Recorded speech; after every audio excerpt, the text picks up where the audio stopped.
బట్టతలతో బాధపడుతున్నారా? ఆధునితనమైన పద్ధతిలో హెయిర్ ట్రాన్స్ప్లాంటేషన్ చేయబడును. Face clinic, Hyderabad. నమస్తే, welcome to Suman TV. Janasena విజయాన్ని కాంక్షిస్తూ మెగాస్టార్ చిరంజీవి గారు జనసేన పార్టీకి 5 కోట్లు విరాళంగా అందించారు. హైదరాబాద్ శివార్లో విశ్వంబర షూటింగ్ స్పాట్కి వెళ్ళినటువంటి పవన్ కళ్యాణ్ అలాగే నాగబాబును నేనున్నాను అని అంటూ భరోసా కల్పిస్తూ జనసేన పార్టీకి 5 కోట్లను విరాళంగా ఇచ్చారు. ఈ అంశంపై మాట్లాడేందుకు మనతో పాటు ఉన్నారు ప్రముఖ పొలిటికల్ అనలిస్ట్ చందు శ్రీనివాస్ గారు. Hello sir. హలో అండి. సార్, నిన్న మొన్నటి వరకు అసలు వాళ్ళ ఫ్యామిలీ తోటి సపోర్టింగ్ ఉంటుందా లేదా వాళ్ళ ఫ్యామిలీ నుంచి అనుకున్న స్టేజ్ నుంచి ఇప్పుడు మొత్తం ఫ్యామిలీ అంతా కూడా మేము ఉన్నాము అని అంటూ సపోర్టింగ్గా వస్తుంది పవన్ కళ్యాణ్ గారికి.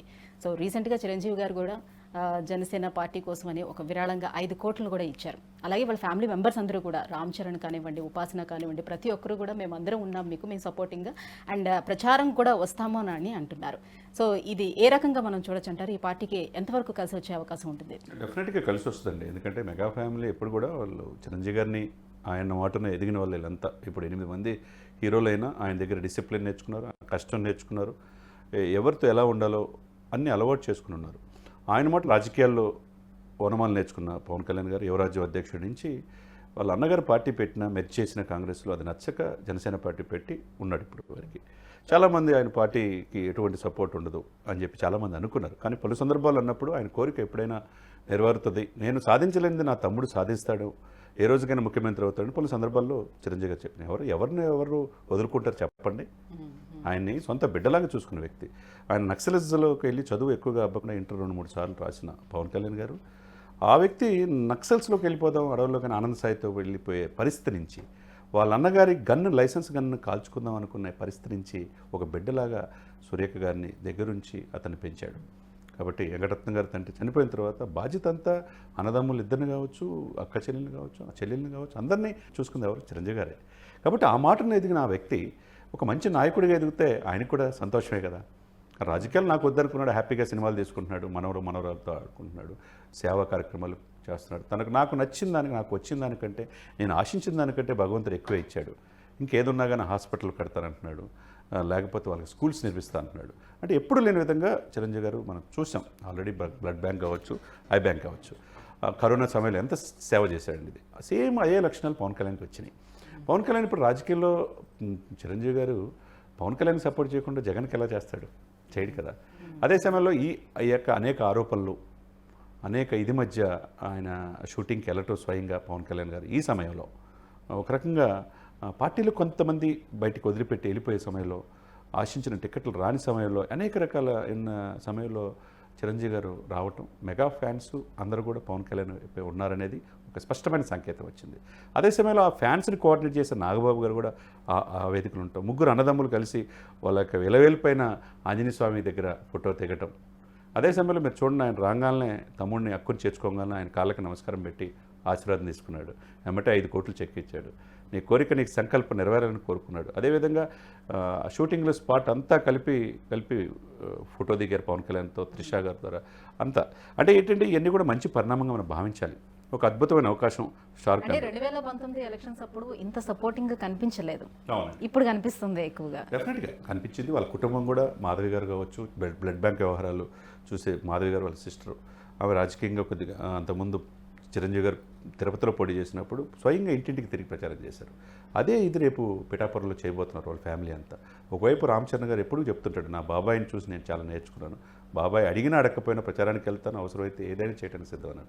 ఒకవైపు ఉపాసన గారు కావచ్చు, ఏదున్నా కానీ అతని కేసు మేము ఉన్నామనే భరోసా మెగా ఫ్యామిలీతో పాటు ఇండస్ట్రీ కూడా ఇప్పుడు చూస్తుందంటే, అతను ఎన్నాళ్ళు కష్టపడ్డాడు దశాబ్దం పైనే, అతను వస్తే ఏదో మారిద్ది, మనమంతా బాగుంటాం, 24 క్రాఫ్ట్స్ బాగుంటాయి, పవన్ కళ్యాణ్ గారు ముక్కుసూటిగా ఉండే వ్యక్తి అని అనుకునే వాళ్ళు కూడా ఉంటారు కదా ఇండస్ట్రీలో. కాకపోతే సినిమా పరిశ్రమ కూడా మంచిగా ఉండాలి అంటే మాకు ఆయన కావాలని కోరుకునే వాళ్ళు ఉంటారు. కాబట్టి ఎప్పుడు లేని విధంగా వీళ్ళందరూ భరోసా ఇవ్వటం. ఒకవైపు స్టార్ క్యాంపెయిన్లు కూడా మీరు చూసే ఉంటారు. అందరూ సెలబ్రిటీస్ ఉన్నారు ఎక్కువ మంది. సో ఇంతమంది సెలబ్రిటీస్ ప్రచారానికి వచ్చే ఎంతవరకు వాళ్ళకి ప్లస్ అవుతుంది అండి కూటమికి? డెఫినెట్గా. ఎందుకంటే దాంట్లో స్టార్ క్యాంపెయిన్ నాగబాబు గారితో పాటు ఇప్పుడు జానీ మాస్టర్ కావచ్చు, లేకపోతే మొగల్ రేకులు ఆయన కావచ్చు, అంబటి తిరుపతి రాయుడు జగన్మోహన్ రెడ్డి గారికి వచ్చి వారం తిరగకముందే ఎందుకు రిటర్న్ వచ్చాడు అంటే ప్రపంచం మెచ్చిన తెలుగు క్రికెట్ క్రీడాకారుడు నేను జగన్ గారి దగ్గర ఉండలేనన్న ఉద్దేశంతో ఈయన దగ్గరికి వచ్చాడు. ఈయన దగ్గరికి వచ్చిన తర్వాత ఈయన విధానాలు కావచ్చు నచ్చింది. తర్వాత ఇప్పుడు స్టార్ ఎంపీ ఎవరు ఊహించలే ప్రచారం గుంటూరు ఎంపీ కానీ అవనిగడ్డ నుంచి కానీ పోటీ చేస్తారనుకున్నారు. ఇప్పుడు సమయం కాదనుకున్నాడేమో తెలియదు.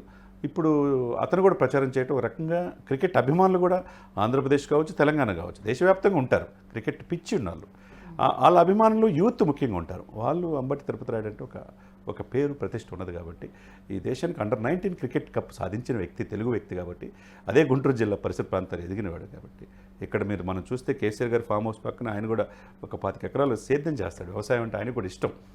ఆయన్ని కేసీఆర్ గారు కూడా పలు సందర్భాలు ప్రశ్నించాడు.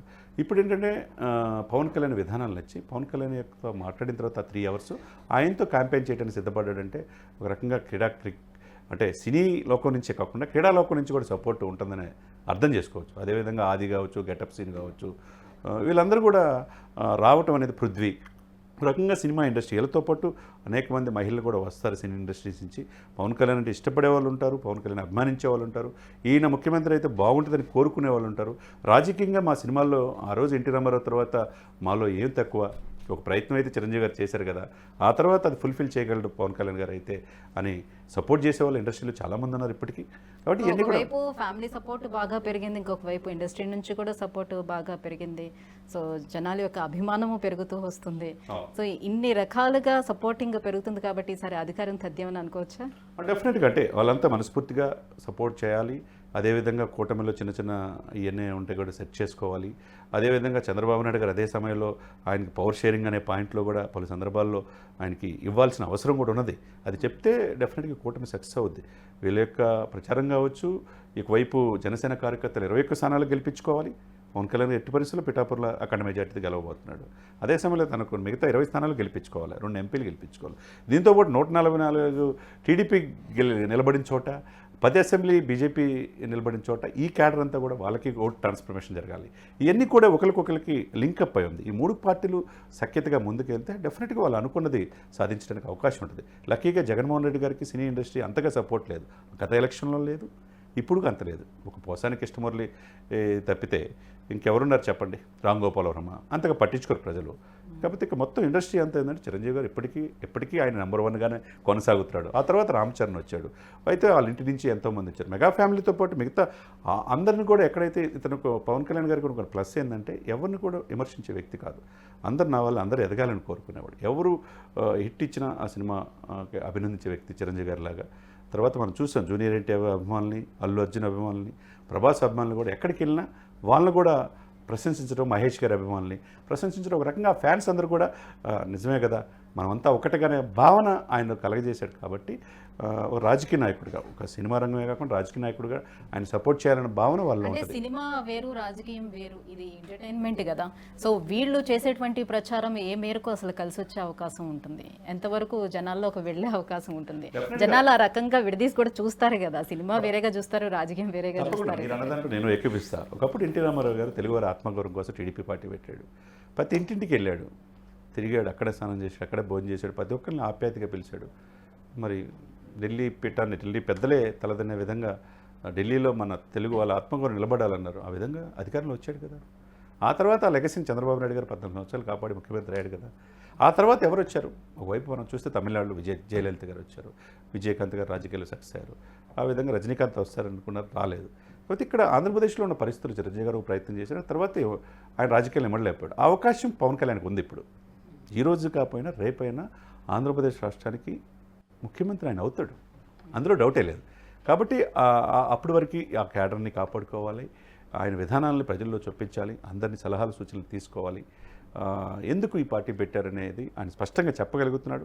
ముందు జగన్మోహన్ రెడ్డి గారిని గద్దె దించితే మనం అధికారంలో వచ్చినప్పుడు మీరు అనుకున్న కోరిక డెఫినెట్గా నెరవేరుతుంది అని నిన్న కూడా స్పష్టంగా చెప్పాడు. పిఠాపురంలో ఆయన సభలో కూడా చెప్పాడు, మీరు ముఖ్యమంత్రి దాదాపుగా నాకు అనుకున్నంత అనకాపల్లిలో అనుకుంటా, ఎక్కడ చూసినా మీరు అదే మాట అంటున్నారు, అది కూడా ఆ టైం వస్తుంది, డెఫినెట్గా మీ కోరిక నెరవేరుద్ది అన్నాడు. అంటే ఏంటి, ఆయన స్పష్టంగా ముఖ్యమంత్రి అవుదామని ఆయన మనసులో ఉన్నది. ఏ రోజైనా ఎట్లయినా అవకాశం రావచ్చు. ఇప్పుడు 2024లో వచ్చినా ఆశ్చర్యపడాల్సిన అవసరం లేదు. కాబట్టి అద్భుతమైన అవకాశం ఆయనకు ఉన్నది. ఎందుకంటే 10 సంవత్సరాల నుంచి పార్టీ కాపాడుకున్నాడు. కాబట్టి కొంతమంది వెళ్ళిపోయిన వాళ్ళ యొక్క విభేదాల వల్ల రేపటి రోజున వచ్చేవాళ్ళు ఉంటారు. పార్టీ కనిపెట్టుకునే వాళ్ళకి మంచి భవిష్యత్తు ఉండే అవకాశం ఉన్నదన్నమాట. Right, thank you so much sir ఈ అంశంపై మాట్లాడినందుకు. Thank you. సుమన్ టీవీలో మీ పర్సనల్ అండ్ బిజినెస్ ప్రమోషన్స్ కోసం కింది నెంబర్కి కాంటాక్ట్ చేయండి.